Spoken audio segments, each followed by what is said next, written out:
Hey, what's up, guys? Tito here with the Aloha Android, and today I have the comparison between the LG X Power and the LG Stylo 2. Both devices offered by Boost Mobile, and so we're just gonna kind of take a look at just like the performance, the body builds. We're gonna go ahead and do like a little speed test, and we're gonna run a benchmark. So, as you guys can see, both devices are running aftermarket launchers. This is the Pixel launcher, which I tend to prefer on my devices, so that's the reason why it's on there. And before we dive into it, we're just going to show that they both run the same operating system. Both are running 6.0.1 Marshmallow.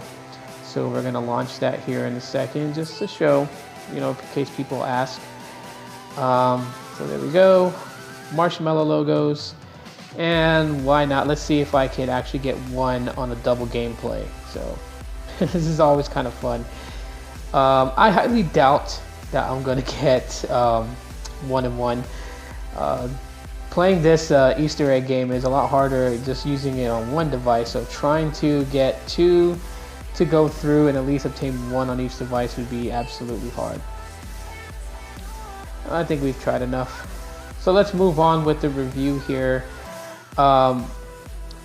Obviously you can tell, with the X Power is a leaning more towards the smartphone side, and the Stylo 2 is a phablet. So I just took the X Power off reader mode, so that way you guys can see the true whites of the screen, and the colors should pretty much match out. With reader mode, basically it blocks out the lights that would stop melatonin from creating in your brain, helping you to be able to sleep, as it's been proven that the smartphone displays can prevent you from actually falling asleep. So we're going to clear apps and background, and we're going to go ahead and run the speed test just to see how quick is it to actually open up an application. So we're going to start off right now, and Google Plus loaded. Well, I'm going to say this is not a fair one because Google Plus on the Stylo 2 is signing in, so of course that's going to take an extra step. So let's go ahead and wait till it pulls up, and then we're going to back out and close out these apps in background again, and we're going to start over. So let's try again, and the X Power still gets it up first. So we're going to try another app. Let's see, let's go Facebook. It looks like the Stylo 2 beat us in Facebook, kind of. Let's see what else we have here. Yeah, let's open Twitter.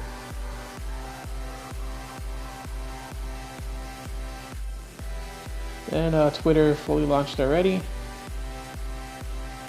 Go back. Let's see what else we got. Let's do Periscope.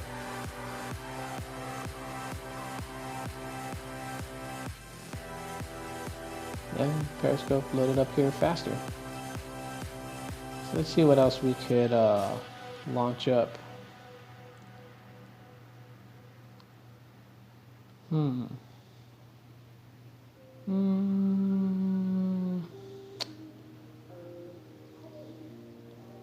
Let's go with Inbox.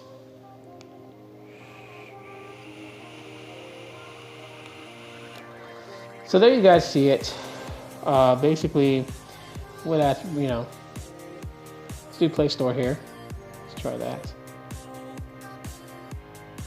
So majority of the time, apps are going to open up faster with the X Power, but the reason to that is obviously, of course, the processing chip that's being used in each device. One being an octa-core processor, and one actually being a quad-core, which the Stylo 2 is a quad-core. I believe it's a Snapdragon 410, and on the X Power is the MediaTek 6755, I believe. So we're going to go ahead and run the benchmarks here, and we'll see what the scores are.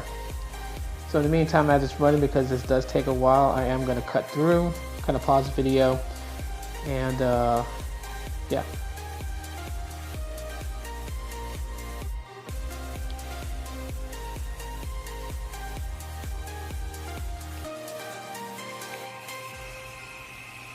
So at this point right now, it looks like the Stylo 2 is actually moving a little bit faster along than the X Power. So we'll see what the results are. So Stylo 2 finished off with its scores. We're still waiting on the X Power. It should be done here shortly.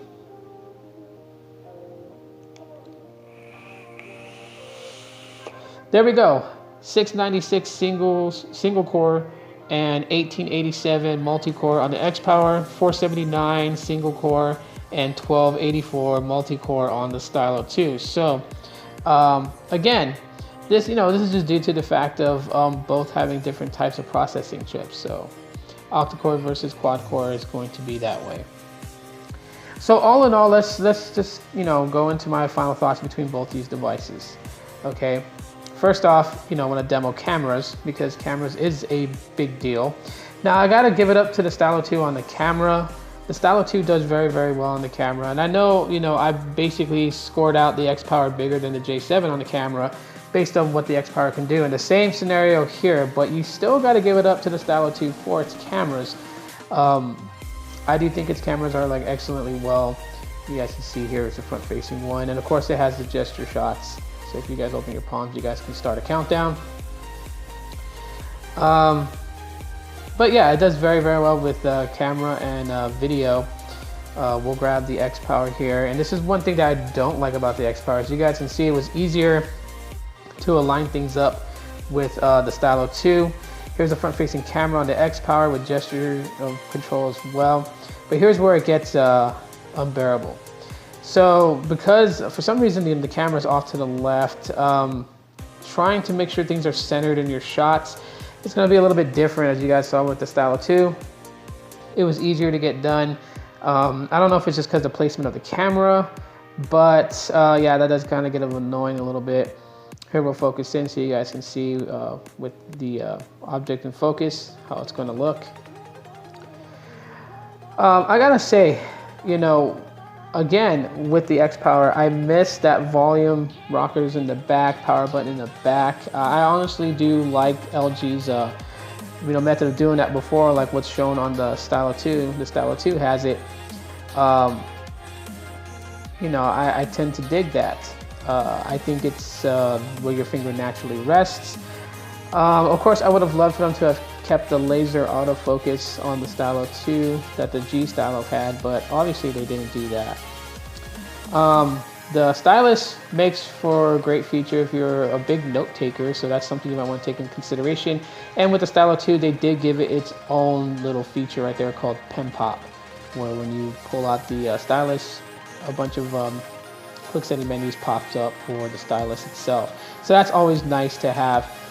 Now, as far as the body build of the device, I gotta say, the Stylo 2 is really light, but I also get concerned about the screen, as I'm showing you guys here. The screen is a little bit raised from the body, and if you don't apply a one of those cases to it, it just my fear already is that you could possibly even just crack it from like the corners.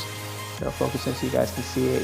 It's raised. It's a raised device. I would have loved for it to have that 2D edge display like the Tribute 5 has.